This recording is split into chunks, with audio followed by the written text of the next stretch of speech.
പ്രിയപ്പെട്ട ശ്രോതാക്കൾ, നമസ്കാരം. ഈ പരമ്പരയിൽ നിന്ന് നമ്മൾ പരിചയപ്പെടുത്തുന്നത് മികച്ച അധ്യാപകർക്കുള്ള 2012 സംസ്ഥാന ഗവൺമെന്റിന്റെയും കേന്ദ്ര ഗവൺമെന്റ് പുരസ്കാരം കരസ്ഥമാക്കിയ പത്തനംതിട്ട മാർത്തോമ ഹയർ സെക്കൻഡറി സ്കൂളിലെ പ്രഥമ അധ്യാപകനായിട്ട് വിരമിച്ച ശ്രീ സാം മാത്യു എന്ന അധ്യാപകനെയാണ്. ഇപ്പോ ഈ പുരസ്കാരം ലഭിച്ചത് അങ്ങയുടെ മുഴുവൻ സമയ പ്രവർത്തനത്തിന് ആണോ, അതോ ഈ വിരമിച്ച സ്കൂൾ ആയ പത്തനംതിട്ട മാർത്തോമ ഹയർ സെക്കൻഡറി സ്കൂളില് അങ്ങ് നടത്തിയ അതുല്യമായ ജനങ്ങളെ മാനിച്ചാണോ, എങ്ങനെയാണ്?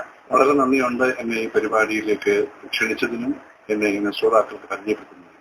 1980 ഒക്ടോബർ 13 ഞാൻ ആദ്യമായി സർവീസ് എത്തിയത്. കോട്ടയം MG സെമിനാരി ഹയർ സെക്കൻഡറി സ്കൂളിലാണ് ആദ്യമായി അധ്യാപകനായത്. അവിടെ നിന്ന് മാർത്തോമ സഭയുടെ വിവിധ സ്കൂളുകളിൽ 25 വർഷം അധ്യാപകനായിട്ടും, തുടർന്ന് കോട്ടയം MG സെമിനാരി സ്കൂളിലും പത്തനംതിട്ട മാർത്തോമ ഹയർ സെക്കൻഡറി സ്കൂളിലുമായിട്ട് 7 വർഷം പൂർത്തിയാക്കാൻ ഈശ്വരൻ എന്നെ സഹായിച്ചു. ആദ്യമായി ജോലി സ്കൂളിൽ തന്നെ പ്രഥമ അധ്യാപകനായിട്ട് തിരികെ വന്നു. 1980 അധ്യാപകനായി ആരംഭിച്ചു. 2006 മുതൽ 2009 വരെ MG സെമിനാരി സ്കൂളിലെ ഹെഡ് മാസ്റ്റർ ആയിരുന്നു. 2009 ഏപ്രിൽ മുതൽ പത്തനംതിട്ട മാർത്തോമ ഹയർ സെക്കൻഡറി സ്കൂളിൽ 2013 മാർച്ച് 31 വരെ അധ്യാപകനായി പ്രവർത്തിച്ചു. എന്റെ ഒരു കാൽക്കുലേഷൻ അനുസരിച്ച് എന്റെ മുഴുവൻ അധ്യാപന ജീവിതത്തെയാണ് ഗവൺമെന്റ് വിലയിരുത്തിയതാണ് എന്റെ ചിന്ത.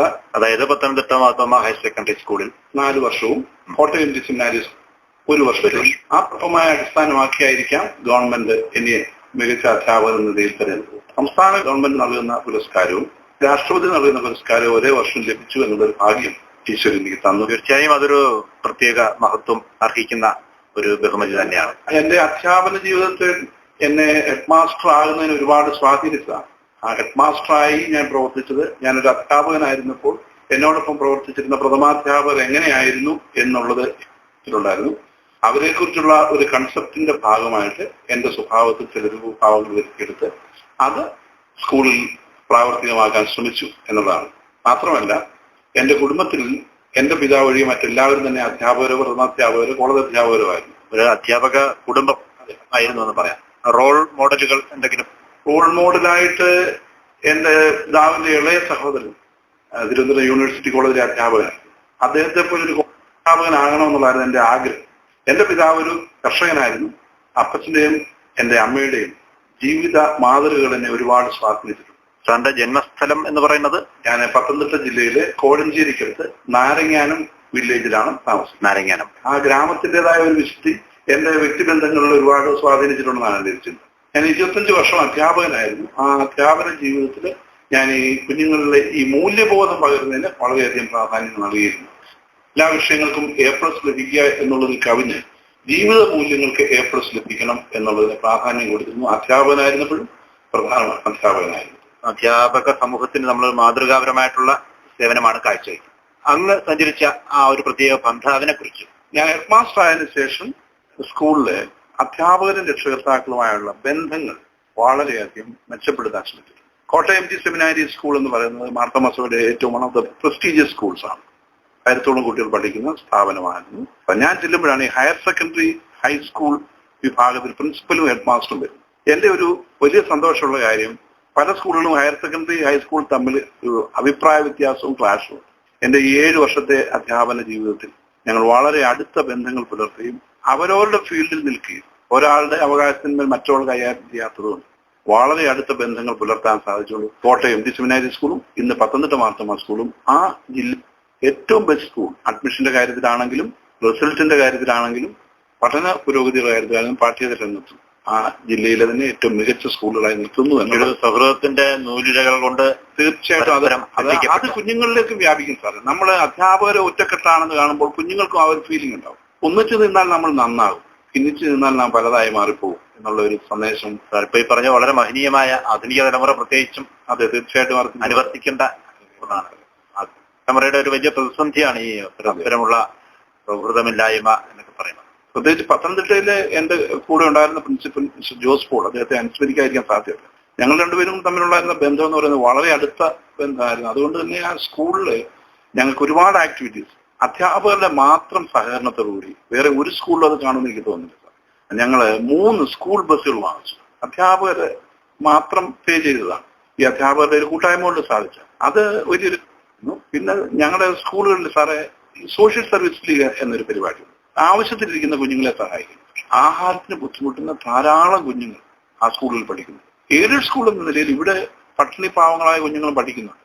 ആ കുഞ്ഞുങ്ങൾക്ക് ഗവൺമെന്റ് നൽകുന്ന ഉച്ചക്കഞ്ഞി വളരെ ഭംഗിയായി നടത്തുന്നുണ്ട് എങ്കിൽ പോലും അത് കൂടാതെ അധ്യാപകരും വിദ്യാർത്ഥികളും ഞങ്ങൾ അതിന് ദശാംശം എന്നാണ് പറയുന്നത്, 10 മാറ്റിവെച്ച് ഈ കുഞ്ഞുങ്ങൾക്ക് സഹായിക്കുന്നതിനായിട്ട് ഒരു നിധി ഉണ്ടാക്കും. അതിൽ നിന്ന് കുറഞ്ഞ പക്ഷം 1-2 ലക്ഷം രൂപ ഒരു വർഷം ഞങ്ങൾ ചെലവഴിച്ച് ഈ കുഞ്ഞുങ്ങൾക്ക് വേണ്ടി വിനിയോഗിക്കും. വിദ്യാർത്ഥികളും അതിനുവേണ്ടി സംഭാവന ചെയ്യും. വിദ്യാർത്ഥികൾ ഒരു ദിവസത്തെ സംഭാവന അവർ തരും, ഒരു ദിവസത്തെ കളക്ഷൻ നടത്തും. തീർച്ചയായിട്ടും മഹനീയമായിട്ടുള്ള ഒരു സന്ദേശം കൂടെ വിളംബരം ചെയ്യുന്നത്. കാരണം സഹപാഠികൾ കൂടെ പഠിക്കുന്ന കുട്ടികളിലെ ഈ നിർദ്ധനരായ ആൾക്കാരെ സഹായിക്കാനുള്ള ആ ഒരു സഹാനുഭൂതി ചെറുതിലെ തന്നെ വളർത്തിയെടുക്കുക എന്ന് പറയുന്നത് തീർച്ചയായിട്ടും മഹനീയമായ ഒരു. ഈ കഴിഞ്ഞ 2 വർഷങ്ങളിലായി ഹൈസ്കൂളും ഹയർ സെക്കൻഡറിയും കൂടി യോജിച്ച് ക്രിസ്മസ് കാലത്ത് ഫുഡ് ഫെസ്റ്റ് കുട്ടികൾ തന്നെ ഭക്ഷണം ഉണ്ടാക്കിയിട്ടുണ്ട്. ഇതിലുള്ള രുചികരമായ ഭക്ഷണം ഹയർ സെക്കൻഡറിയിലെ കുഞ്ഞുങ്ങളാണ് കൊണ്ടുവരുന്നത്, പക്ഷെ വാങ്ങിക്കുന്നത് ഹൈസ്കൂളിലെ കുഞ്ഞുങ്ങൾ. അത് വലിയൊരു മേളയാണ്. ഏറ്റവും രുചികരമായ ഫുഡ് പത്രത്തിലൊക്കെ പരസ്യം കൊടുക്കും, ആളുകൾ വരും. അതിൽ നിന്ന് കിട്ടുന്ന ലാഭം ഉപയോഗിച്ച് ഈ വർഷം ഞങ്ങൾ 2 കുട്ടികൾക്ക് വീട് വെച്ച് കൊടുക്കുന്നു. 2 കുട്ടികൾക്ക് വീട് വെച്ചു. ഹയർ സെക്കൻഡറിയിലെ കുഞ്ഞുങ്ങളാണ് അതിന്റെ കളക്ഷനുള്ള സോഴ്സ് ഉണ്ടാക്കിയത്. പൈസ കൊടുത്ത് ഹൈസ്കൂളിലെ കുട്ടികളോട് ചേർന്നാണ് എങ്കിൽ പോലും. എന്നാൽ 2 കുഞ്ഞുങ്ങൾക്ക് വീടില്ലാത്ത അക്ഷരാർത്ഥത്തിൽ നമ്മുടെ ടാർപോളിൽ വലിച്ചു കെട്ടി താമസിക്കുന്ന 2 കുഞ്ഞുങ്ങളെ കണ്ടെത്തി വീട് വെച്ചു കൊടുക്കുന്നതിന് ഞങ്ങൾക്ക് സാധിച്ചു. കഴിഞ്ഞ 6 വർഷത്തിനിടയിൽ ഇതുപോലെ അവിസ്മരണീയമായിട്ടുള്ള മറ്റെന്തെങ്കിലും പ്രവർത്തനങ്ങൾ? സാർ, ഞാൻ സാമൂഹ്യ പ്രവർത്തനങ്ങളിൽ പങ്കെടുക്കുന്ന ആളാണ്. വ്യത്യസ്തങ്ങളായ പരിപാടികൾ ഞങ്ങളുടെ ഗ്രാമപ്രദേശത്ത് നടത്താനായിട്ട് സാധിക്കുന്നുണ്ട്. കഴിഞ്ഞ വർഷം ഞാൻ ഉൾപ്പെടുന്ന ദേവാലയത്തിൽ നിന്ന് പത്തനംതിട്ട ജില്ലയിലെ വിവിധ സ്ഥലങ്ങളിൽ വിവാഹപ്രായം എത്തി നിൽക്കുന്ന കുഞ്ഞുങ്ങൾക്ക് 50,000 രൂപ വീതം കളക്ട് ചെയ്യുന്ന ഒരു പ്രോഗ്രാം അതിന്റെ ജനറൽ കൺവീനറായിരുന്നു. ആ ഒരു പ്രോഗ്രാം എന്നെ സംബന്ധിച്ച ജീവിതത്തിൽ അവിസ്മരണീയമായ കാര്യമാണ്. 11 കുട്ടികൾക്ക് സഹായം കൊടുക്കാൻ സാധിച്ചിട്ടുണ്ട്. അത് ഒരു സാമൂഹ്യ പ്രവർത്തനം എന്ന നിലയിൽ ഞാൻ അതിനെ കാണുകയാണ്. അങ്ങനെ ഒരു അധ്യാപകൻ ഈ വിദ്യാലയത്തിന്റെ 4 അതിരുകൾക്കുള്ളിൽ ഒതുങ്ങി നിൽക്കേണ്ട ആളല്ല. ആ ഒരു ചട്ടക്കൂടിനുള്ളിൽ നിൽക്കാതെ അതിന് പുറത്തേക്ക് ഇറങ്ങി നമ്മുടെ സമൂഹത്തിലെ വിവിധ കാര്യങ്ങളിൽ അധ്യാപകൻ ഉൾപ്പെടണം.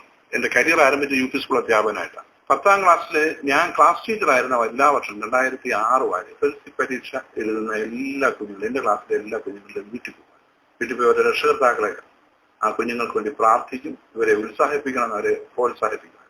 ഈ കഴിഞ്ഞ 7 വർഷമായിട്ട് ഹെഡ്മാസ്റ്റർ ആയതിനു ശേഷം വീക്ക് സ്റ്റുഡൻസ് എന്ന് പറയുന്നത് ഞാൻ ശരിയാണെന്ന് എനിക്കറിയത്തില്ല. കുഞ്ഞുങ്ങളുടെ രക്ഷകർത്താക്കളെ സ്കൂളിലേക്ക് വിളിച്ചു കിട്ടാൻ, ഇനി അവരുടെ എല്ലാം വീട്ടിൽ പോകാൻ ഈ അഡ്മിനിസ്ട്രേറ്റീവ് തിരക്കുകൾക്കിടയിൽ പറ്റത്തില്ല. വീക്ക് സ്റ്റുഡൻസിന്റെ രക്ഷകർത്താക്കളെ സ്കൂളിലേക്ക് വിളിച്ചു കിട്ടി അവർക്കായിട്ട് ഞങ്ങൾ അധ്യാപകർ തന്നെ ക്ലാസ് എടുക്കും. അവരുടെ കുഞ്ഞുങ്ങളെ കുറച്ചുകൂടെ കരുതണം എന്ന് പറഞ്ഞ് ആ കുഞ്ഞുങ്ങളെ ഉത്സാഹിപ്പിക്കുന്ന ശ്രമം നടത്തണം. അങ്ങനെ കുഞ്ഞുങ്ങൾ അധ്യാപകരുടെ സഹകരണത്തോടുകൂടി ഞങ്ങൾക്ക് 100% റിസൾട്ടിനാണ് വി ആർ നോട്ട് കൺസേൺഡ് കൊടുത്തത്. 98% കുറഞ്ഞിട്ടുമില്ല. പ്രഥമ അധ്യാപകനായിട്ടിരിക്കുമ്പോൾ സ്കൂൾ എന്നുള്ള നിലയിൽ എന്തൊക്കെ പ്രവർത്തനങ്ങൾ ചെയ്യും? 2 സ്കൂളുകൾക്ക് ഇൻഫ്രാസ്ട്രക്ചർ ആവശ്യമായിരുന്നു. ഞങ്ങളുടെ എം ടി സെമിനാരി സ്കൂള് 126 വർഷം പഴക്കമുള്ള സ്കൂളാണ്, ഏറ്റവും പഴയ സ്കൂളാണ്. ആ സ്കൂളിന്റെ ഇൻഫ്രാസ്ട്രക്ചർ വളർത്തിയെടുക്കുന്നതിനായിട്ട് അവിടുത്തെ പേരൻസുമായിട്ട് സഹകരിച്ച് ടോയ്ലറ്റുകൾ പണിയുന്നതിനുള്ള ക്രമീകരണങ്ങൾ ചെയ്ത് പണിതു. പത്തനംതിട്ട മാർത്തമ സ്കൂളിൽ ഞാൻ അധ്യാപകനായിരുന്ന കാലം മുതലാണ് അതിന്റെ പദ്ധതിയുമായി ബന്ധപ്പെട്ട് ഒരു 12 ക്ലാസ് റൂമുള്ള കെട്ടിടം പണി ആരംഭിച്ചു, പൂർത്തീകരിച്ചു. ഇനി അതിന്റെ ബാക്കിയുള്ള പണിയാനായിട്ട് ശ്രമം നടത്തിക്കൊണ്ടിരിക്കുമ്പോഴാണ് അതിന്റെ റിക്വയർമെന്റ് നടന്നത്. മുനിസിപ്പാലിറ്റിയിൽ അതിന്റെ പേപ്പേഴ്സ് കൊടുത്തിരിക്കുകയാണ്. തുടർന്നുള്ള ആളുകൾ അതിന്റെ പണി പൂർത്തിയാക്കും. അതിന്റെ പണം കുറച്ച് സ്വരൂപിച്ച് വെച്ചിട്ടുണ്ട്. ഞാൻ മാത്രമല്ല, ഞങ്ങളുടെ മാനേജ്മെന്റും ഞങ്ങളുടെ അധ്യാപക രക്ഷാകർത്തൃ സമിതിയും ഒക്കെ ചേർന്ന് അതിന്റെ പണം സ്വരൂപിച്ച് വെച്ചിരിക്കുക. മുനിസിപ്പാലിറ്റിയുടെ അനുമതി കിട്ടിയാൽ ആ ബാക്കിയുള്ള പണി പൂർത്തിയാകും. അനദർ 12 ക്ലാസ് റൂംസ് കിട്ടും. അത് മാത്രമല്ല സാറേ, കഴിഞ്ഞ വർഷം ബഹുമാന്യ ആന്റോ ആന്റണി എം പി ഞങ്ങൾക്ക് ഒരു ബാസ്കറ്റ്ബോൾ കോർട്ട് പണിയുന്നതിന് 6 ലക്ഷം രൂപ അനുവദിച്ചു. അത് ഉപയോഗിച്ച് മനോഹരമായ ഒരു ബാസ്കറ്റ്ബോൾ കോർട്ട് അവിടെ ഇപ്പോൾ പണി കഴിപ്പിച്ചു. അദ്ദേഹം ഉദ്ഘാടനം ചെയ്തു കഴിഞ്ഞ വർഷം. അങ്ങനെ സ്പോർട്സ് രംഗത്തും ആർട്സ് രംഗത്തും ഞങ്ങളുടെ സ്കൂള് മുൻപന്തിയിൽ തന്നെയാണ്. സംസ്ഥാന കലോത്സവത്തിൽ ഏതെങ്കിലും ഒരു ഐറ്റത്തിന്, ഒരു ഗ്രൂപ്പ് ഐറ്റത്തിന് സമ്മാനം കിട്ടാത്ത വർഷം എനിക്ക് പറഞ്ഞ എല്ലാ ഗ്രൂപ്പ് ആക്ടിവിറ്റീസിലും സാറിന്റെ സാന്നിധ്യം, നേരിട്ടുള്ള സാന്നിധ്യം ഉണ്ട് ഉണ്ടാവും. ഇതില് ഒരു അധ്യാപകന് ലഭിക്കാവുന്ന ഏറ്റവും മഹനീയമായിട്ടുള്ള ഒരു പുരസ്കാരമാണ് ഈ ദേശീയ പുരസ്കാരം എന്ന് പറയുന്നത്. പുരസ്കാര ലബ്ധിയിൽ അങ്ങയുടെ പ്രതികരണം എന്താണ്? ഈ സർക്കാർ പെൻഷൻ പ്രായം വർദ്ധിപ്പിച്ച വർഷമാണ് എനിക്ക് ഈ 2 അവാർഡുകളുടെ ഫലം കിട്ടിയത്. അതൊരു ഈശ്വര നിയോഗമായിട്ട് മാത്രം ഞാൻ കണ്ടു.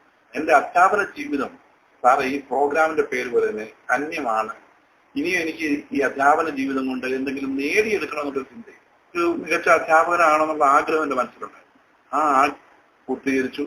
അതിന് എനിക്ക് ലഭിക്കാവുന്ന, പ്രത്യേകിച്ച് കേരളത്തിൽ നിന്ന് സാറേ ഈ വർഷം 4 ഹൈസ്കൂൾ അധ്യാപകർക്ക് ഉള്ളൂ. അതിലൊരാളായി എന്ന് പറയുമ്പോൾ ഞാൻ എത്രയോ ഉന്നതമായ നിലയിലേക്ക് ഗവൺമെന്റ് എന്നെ പരിഗണിച്ചു എന്ന് എനിക്ക് അങ്ങോട്ട് നന്ദി കൊണ്ട് എനിക്ക് ഭയങ്കര സന്തോഷമാണ്.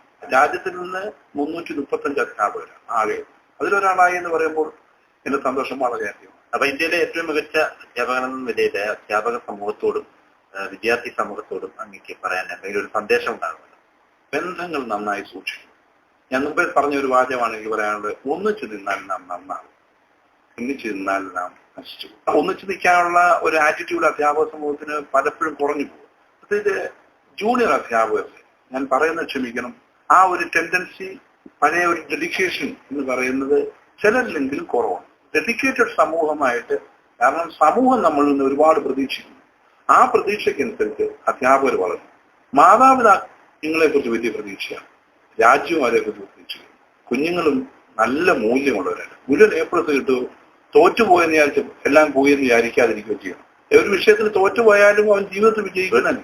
അതിനായി കുഞ്ഞുങ്ങൾ ശ്രമിക്കണം. തീർച്ചയായിട്ടും ആ വിധത്തിൽ രക്ഷകർത്താക്കൾ അവരെ ഷേപ്പ് ചെയ്യാനായിട്ട് ഇടയാക്കും. സാറിന്റെ കുടുംബ പശ്ചാത്തലത്തെ കുറിച്ചൊന്നും പറഞ്ഞില്ല. എന്റെ ഭാര്യ പത്തനംതിട്ടയിലെ തന്നെ തിരുവല്ലായ്ക്ക് അടുത്തൊരു സ്കൂളില് അധ്യാപികയാണ്. എനിക്ക് 2 മക്കളാണ് ഞങ്ങൾക്കുള്ളത്. മകള് എം.എഡ്, അവളെ അച്ഛനാകാൻ പോകുന്ന, പുരോഹിതനാകാൻ പോകുന്ന ഒരു മകൻ കല്യാണം കഴിച്ചു. മകന് ഇപ്പോൾ എം.കോം കഴിഞ്ഞു മദ്രാസ് ക്രിസ്ത്യൻ കോളേജിലാണ് പഠിച്ചത്. സഭയുടെ ഉള്ളിൽ നിന്നുകൊണ്ട് സാമൂഹിക പ്രവർത്തനങ്ങൾ തുടരാൻ സാധിക്കട്ടെ എന്നും ആശംസിക്കുന്നു. ഈ ഒരു പരിപാടിയിൽ അങ്ങ് എത്തിച്ചേർന്നതിന് ആകാശവാണിയുടെ പ്രത്യേകം നന്ദി രേഖപ്പെടുത്തുന്നു. ഞാനും നന്ദി അറിയിക്കുന്നു. എന്നെ ഈ പരിപാടിയിൽ ക്ഷണിച്ചതിനുള്ള പ്രത്യേക സന്തോഷം നന്ദി അറിയിക്കുന്നു.